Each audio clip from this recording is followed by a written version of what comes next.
គ្រាន់តែមានក្អូបដែលមានសណ្ដងហ្នឹងបងប្អូនគេលក់តម្លៃផ្សេងហារេចេះគេលក់តម្លៃផ្សេងទៀតហើយសាច់មានក្អូបវិញហ្នឹងគឺណែនមកហើយសំខាន់មានក្អូបគឺក្របវាធំខ្លាំងណាស់ហើយសាច់របស់វាស្ដើងហើយក្អូបមកនិយាយទៅផ្អែមឆ្ងាញ់ខ្លាំងមែនទែនគ្រាន់តែថាក្របវាធំគឺពិបាកហូបខ្លាំងណាស់បងប្អូនសម្រាប់ខ្ញុំគឺខ្ញុំអត់សូវចូលចិត្តហ្មងទេដោយសារវាក្របធំពេកប៉ុន្តែបើសាច់ឈ្ងុយផ្អែមគឺឆ្ងាញ់ខ្លាំងមែនទែនអញ្ចឹងចំពោះអ្នកលក់គឺគាត់រៀបចំបានល្អមែនទែនចំពោះមានណាដែលមានសណ្ដងអញ្ចឹងទៅគាត់លក់តម្លៃផ្សេងហើយថ្លៃជាងអារេនឹងឆ្ងាយមែនទែនចំពោះមានណាដែលជ្រុះហ្នឹងគឺគេរៀបដាក់ផ្សេងដើម្បីទុកលក់វាតម្លៃផ្សេងអញ្ចឹងណាបងប្អូនហើយនេះគឺទៅដល់ប៉ះពេលគាត់កំពុងតែកាត់សណ្ដងមានកំពុងតែសម្អាតកំពុងតែធ្វើវាហ្មងហើយផ្លែមានរបស់គាត់គឺថាធំខ្លាំងមែនទែនហើយគ្រាន់តែយើងបកសបកមកជ្រិចមកឃើញសាច់ហើយនឹងក្របនឹងឡងទឹកឡងក្អូបឡងឈ្ងុយហើយឡងផ្អែមហ្មងបងប្អូននិយាយទៅគួរឲ្យចង់ហូបមែនទែននេះបងប្អូនដូចខ្ញុំកំពុងបេះយកមកនេះអញ្ចឹងគឺមួយនឹងឡងចង់ពីម្រាមដៃខ្ញុំហ្មងណាធំមែនទែនដល់ពេលយើងបានបកសបកវាទៅបានឃើញអូឃើញបងប្អូនឃើញចេញទឹកឡងជ្រិចមករបៀបថាវាផ្អែមវាឈ្ងុយហ្មងអាហ្នឹងសម្រាប់មានណាដែលជាប់សណ្ដងបងប្អូនបើសិនជារៀងជ្រុះរាយពេលខ្លះវាមានស្អុយមានអីអញ្ចឹងណាបើសិនជាបងប្អូនចង់ហូបមាននឹងឲ្យឆ្ងាញ់គួរតែទិញឲ្យជាប់សណ្ដង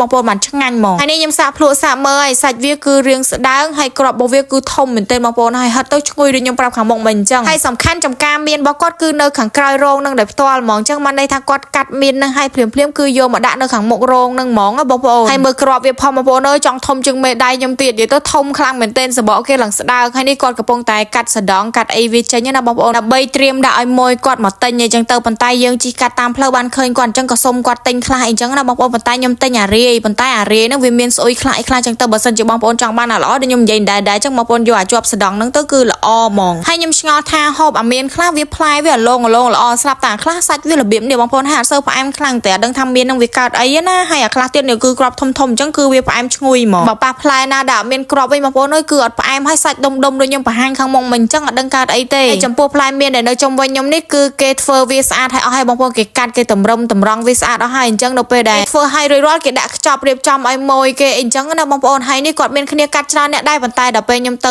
ប្រហែលជាប៉ះម៉ោងពួកគាត់សម្រាកអីចឹងណាអញ្ចឹងគាត់ឃើញមនុស្សទេហើយចំពោះអារេនេះបងប្អូនគឺរបៀបនេះឯងអារេហ្នឹងគឺគេរើសដាក់វាក្នុងកញ្ច្រែងផ្សេងអីចឹងណាបងប្អូនដើម្បីទុកលក់តម្លៃដែលថោកសមរម្យយើងងាយស្រួលទិញហូបអីចឹងទៅនេះបងប្អូនរបៀបនេះឯងមានធំមានតូចមានខ្ចីមានចាស់អីចឹងណាចំពោះអារេហ្នឹងបើសិនជាយើងប៉ះផ្លែណាដែលធំល្អហើយវានៅល្អបងប្អូនគឺផ្អែមឈ្ងុយឆ្ងាញ់ខ្លាំងមែនទែនប៉ុន្តែក៏មានស្អុយមួយក្នុងហ្នឹងហើយក៏មានខ្ចីមានអីលាយឡំគ្នាចឹងទៅអត់ល្អដូចអាសណ្ដងទេហើយចំពោះតម្លៃអារេហ្នឹងវិញថ្ងៃដែលខ្ញុំទៅទិញហ្នឹងគឺគាត់លក់1គីឡូហ្នឹងគឺ8000រៀលបងប្អូនបើអាមានសណ្ដងរបៀបនេះគឺគាត់លក់1គីឡូ12000រៀលខ្ញុំមិនដឹងថាតម្លៃមិនទេគ្រាន់តែថាប្រាប់បងប្អូននេះឲ្យបងប្អូនបានដឹងចឹងណាចំពោះចំការមាននេះគឺនៅស្រុកកំរៀងខេត្តបាត់ដំបងបងប្អូនខ្ញុំជិះតាមដងផ្លូវជាតិមកគឺឃើញគាត់អង្គុយលក់នៅមុខហ្នឹងហ្មងហើយចំការគាត់គឺនៅខាងក្រោយរោងហ្នឹងឯងចំពោះបងប្អូនវិញចូលចិត្តហូបផ្លែមានឬក៏តង្កែនចាំជួយខមមិនប្រាប់ខ្ញុំផងណាអរគុណបាយបាយជម្រាបលា